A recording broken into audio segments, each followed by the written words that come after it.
Γεια σας! Βρισκόμαστε στην Our Global Idea και με αυτό το βίντεο θα δείξουμε πώς κάποιος μπορεί να αγοράσει τη δική του εκπτωτική κάρτα. Πατώντας το link που μας έχει στείλει ο άνθρωπος ο οποίος μας προτείνει να αγοράσουμε την εκπτωτική μας κάρτα, βγαίνουμε σε αυτή την εδώ τη σελίδα. Σε αυτή τη σελίδα μας δίνεται η δυνατότητα να επιλέξουμε το είδος του συνδρομητή που θέλουμε να γίνουμε. Μπορεί κάποιος να γίνει συνδρομητής, να αποκτήσει δηλαδή την κάρτα του, την εκπτωτική του κάρτα για έναν μήνα πληρώνοντας $28 που συνεπάγεται με 25 ευρώ. Μπορεί κάποιος να προπληρώσει 3 μηνών συνδρομές $84 ή 75 ευρώ και να έχει στην κατοχή του για 3 μήνες την εκπτωτική του κάρτα. Και μπορεί κάποιος να προπληρώσει 12 μηνών συνδρομές $336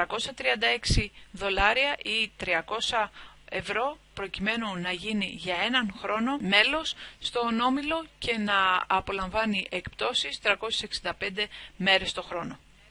Ας υποθέσουμε λοιπόν ότι κάποιος πατάει να γίνει ετήσιο μέλος.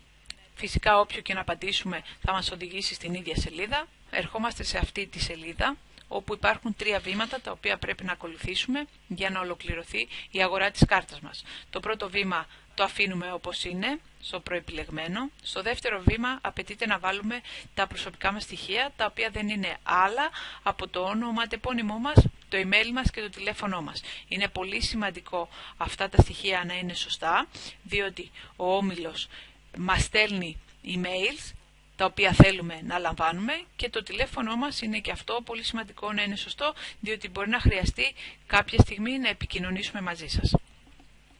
Οπότε συμπληρώνουμε τα στοιχεία μας. Αγγλικά ή ελληνικά δεν παίζει κανένα ρόλο.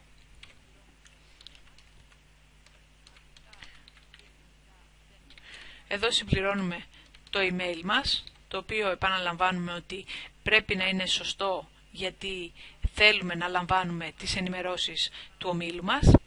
Και εδώ το τηλέφωνο μας, το οποίο και αυτό θέλουμε να είναι σωστό. Μπορούμε να βάλουμε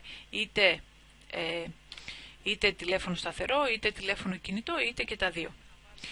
Στη θέση του username απαιτείται να βάλουμε ένα κωδικό χρήστη και από κάτω ένα κωδικό πρόσβασης, γιατί για να αποκτήσουμε ηλεκτρονική πρόσβαση στην κάρτα μας, επειδή η κάρτα είναι προσωπική, χρειάζεται ένας κωδικός χρήστης και ένας κωδικός πρόσβασης. Για να είναι κάτι το οποίο θα το θυμόμαστε εύκολο και δεν θα το ξεχάσουμε ποτέ, προτείνουμε να βάζουμε το πρώτο συνθετικό του email μας και στο password προτείνουμε να βάζουμε το ίδιο με το username, μόνο και μόνο για να διευκολύνουμε τη διαδικασία πρόσβασης στον κωδικό μας. Μας ζητάτε να ξαναβάλουμε το password. Προσέχουμε εδώ ότι το password πρέπει να περιλαμβάνει ένα γράμμα και ένα νούμερο.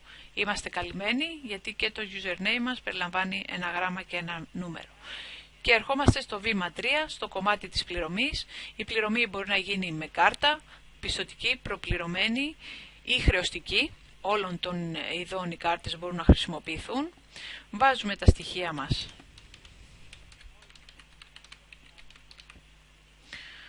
όπως μας τα ζητάνε από την κάρτα.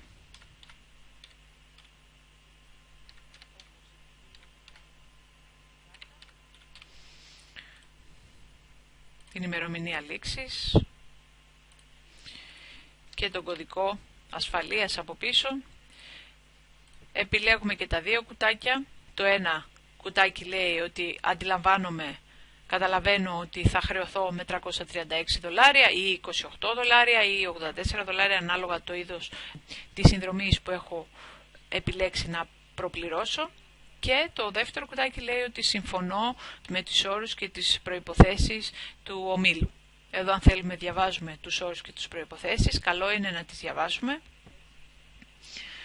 και πατάμε continue. Πατώντας το κουμπί συνέχεια, εφόσον τα στοιχεία που έχουμε δώσει είναι σωστά, γίνεται αμέσως η αγορά μας.